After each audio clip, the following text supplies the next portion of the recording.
everybody, and thanks for coming. My name is Christy Mack, and myself, along with other concerned parents, taxpayers, and residents, have worked very hard to put this event together tonight. This is 100% sponsored by concerned citizens within our community. This town hall event came about because there are still many issues besides school closures that the community should be aware of and should be paying attention to, which is what has led us to this evening, or this event tonight. So we have a really great group of speakers tonight who are ready to give updates and educate on a variety of areas. And with that, I'll start with Zis. Over and introduce yourself.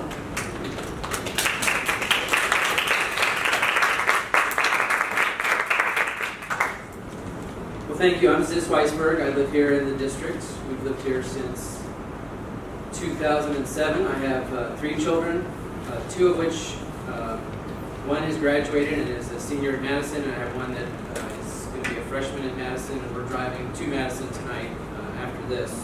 So unfortunately, I do have to leave somewhere near 7. But I wanted to go through, we're going to go through a little bit about where we are today, as we have a district court case that is coming up in October. I can't remember the exact date, I just know it's in October. But I want to summarize a little bit about where we are today, what we know that may be different than what we knew 6 months ago or a year ago. So as everybody remembers, on December 17th, 2015, the school district administration presented a proposal to close Withrow, Marine, and Oak Park elementary schools with a board vote that was originally scheduled for February the 11th, which was 8 weeks later, although it eventually happened on March the 3rd for other reasons. But that was the original plan, was to hold the vote about 8 weeks after it was presented. So once it was presented, over the next several weeks, there were multiple board meetings that occurred. And one of the things that concerned so many of us is that we saw so little board scrutiny of the proposal, especially really hard-hitting, tough questions about why closing schools was necessary, especially in the context of the community just approving a near $100 million bond to support a long-term facility plan.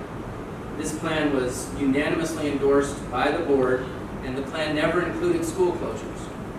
So, as a lot of you know, the Long-Range Facilities Planning Committee was a committee put together by the school district to come up with a long-range facility plan with what do we do with each building in the district, over the next several years. That committee met, came up with recommendations. It was presented to the board, and it was the framework for the bond. And this was a long-term facility strategy that included investments in each individual facility, and the plan did not include closing schools. So once this was proposed on December 17th, as everybody knows, there was a fairly vigorous community reaction about it that resulted in emails that were sent to board members, administrators, and individual meetings that a lot of us set up. I remember I met with every board member individually, either by myself or with my wife, and we talked together about the proposal. And during these meetings and during these emails, the community brought up a lot of serious, legitimate questions. Now, through data practice requests of district emails, as well as media reports that also came through some data requests, questions arose about the decision-making process that led to the proposal to close schools. And the lawsuit that's going to occur in October is not a lawsuit dealing with school closures. It is really about the process. And that's what this is about. It's about the process that occurred, the decision-making process that led to that. So it fundamentally has nothing to do with whether closing a school is right or wrong. And there's a debate on that. When the school district did a survey on public opinion about the bold proposal, as we know, the majority of the community, near 60%, was against the proposal. But it wasn't 100%. There were certainly some people that were for it. And that's a legitimate conversation that could take place in the community. Is closing schools right or wrong? That's not really what this lawsuit is about. What the lawsuit is about is, was the process transparent? Did the process violate board governing policy that already exists? Did it violate state law? Were open meeting laws violated? Were process is followed to avoid conflicts of interest. Now, according to my understanding of the law, a meeting is a meeting for purposes of the law when a quorum or more of the governmental body is gathered in person or by electronic means, whether or not action is taken or contemplated. Serial meetings in groups of less than a quorum, so our school board has 7 members, so a quorum would be 4. Serial meetings in groups of less than a quorum held in order to avoid open meeting law requirements may also be found to be a violation, depending on the facts of the case. So through email and deposition discovery, this is where we are today. As a lot of us know, all board members claimed publicly that on December 17, 2015, that was the first time they had heard about the administration's proposal to close schools. When I met with every board member, that's exactly what they told me. They were shocked about it. They were surprised. It was the first time they heard that. What we know today is that that isn't true. In small group meetings, board members learned of the administration's desire to close schools as early as September and October. They had discussed this proposal for about 8 to 10 weeks before it was announced publicly on December the 17th. Discovery has confirmed that these small group meetings, and they were specifically arranged, and we've all seen this report on KSDP where emails have shown that they were arranged so that no floors were present, were specifically arranged by administration to avoid public discussion and publicly noticed meetings. This has been confirmed in depositions as well, that that was the purpose of those meetings. It confirms that board members were asked if they could support such a proposal.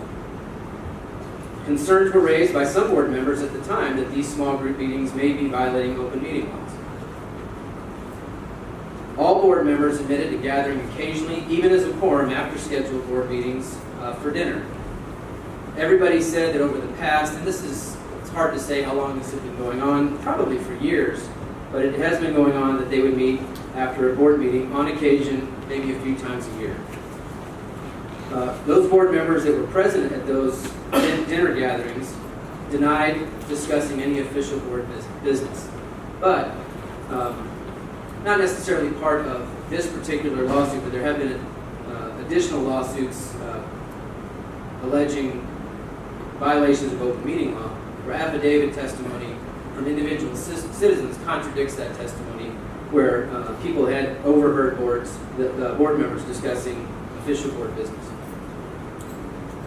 Board members had denied in deposition testimony that they'd ever been asked by administration to line up votes before an important meeting.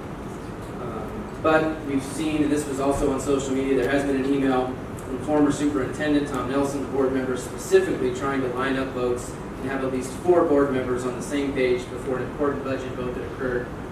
I think it was June of 2015 or the summer of 2015, right before Superintendent Pontrelli took office. This was a pretty well-known board meeting, budgetary meeting, where a teacher and some paras were cut from Marine Elementary School.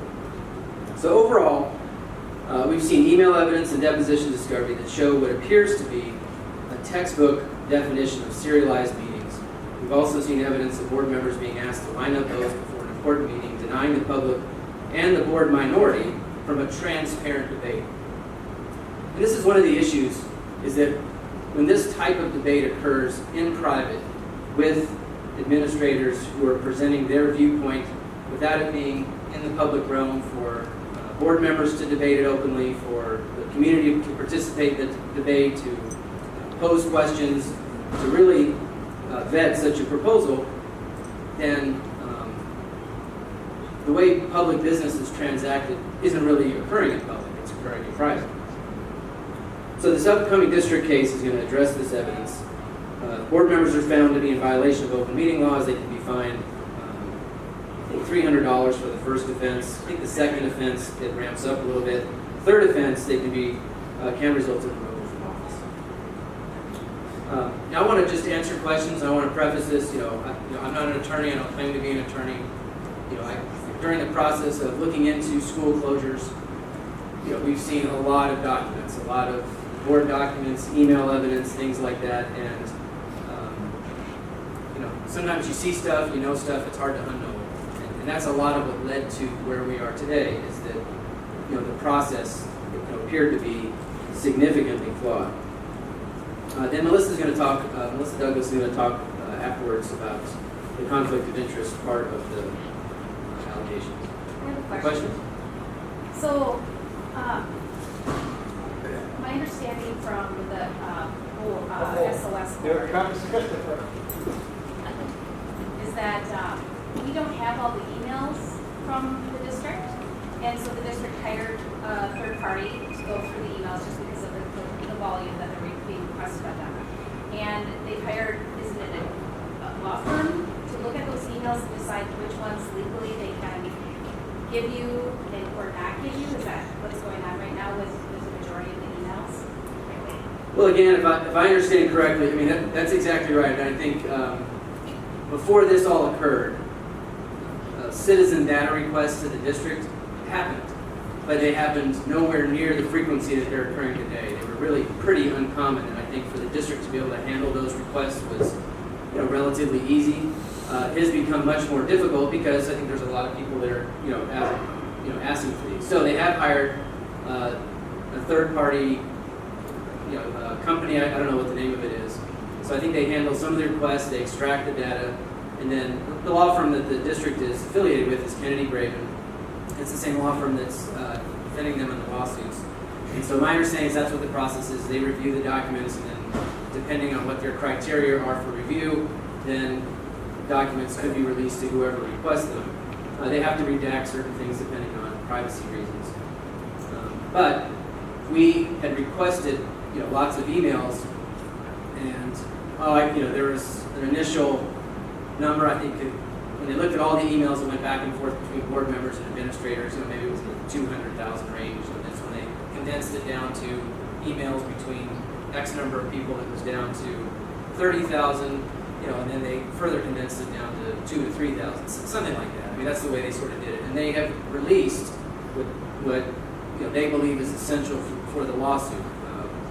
But doesn't that seem odd that they're allowed to decide which ones are essential to the lawsuit? I mean, how do we know as a community that they are being honest? She said it. How do we know with everything that's transpired that there's honesty and integrity in what they're giving the community? And if we're concerned about it, is there anything we can do to verify that they're accurately giving us what is legally binding to us as taxpayers? Well, that's a good question. And I think, as somebody who's looked through a lot of these documents, I can tell you that, a lot of us wrote letters to board members. I did too. I wrote letters every week to various board members about different things. We had requested, emails with, they use certain keywords to search terms to look for the different emails. Bold, school closures, you name it, things like that. So, and in those email bundles that we got, we would see letters from any number of people in the community, but so many of us that wrote letters, our emails weren't in there. So even though we never saw those. They weren't in the email. I don't think I ever saw one of mine that was in there. So we know of emails that were sent that use those code words, that reference those code words, and we never got them. So, to be honest, I don't know exactly how they arrived at those numbers.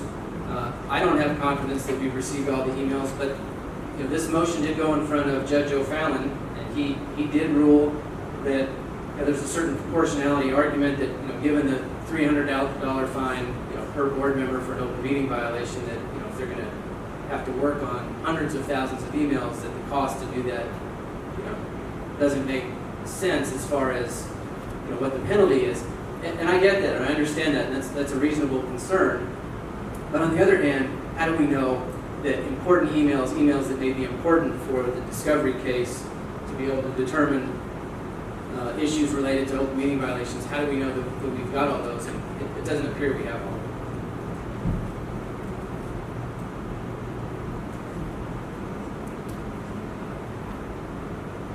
All right, very good. Well, I'm going to turn this over to Melissa. She's going to talk a little bit about the conflict of interest.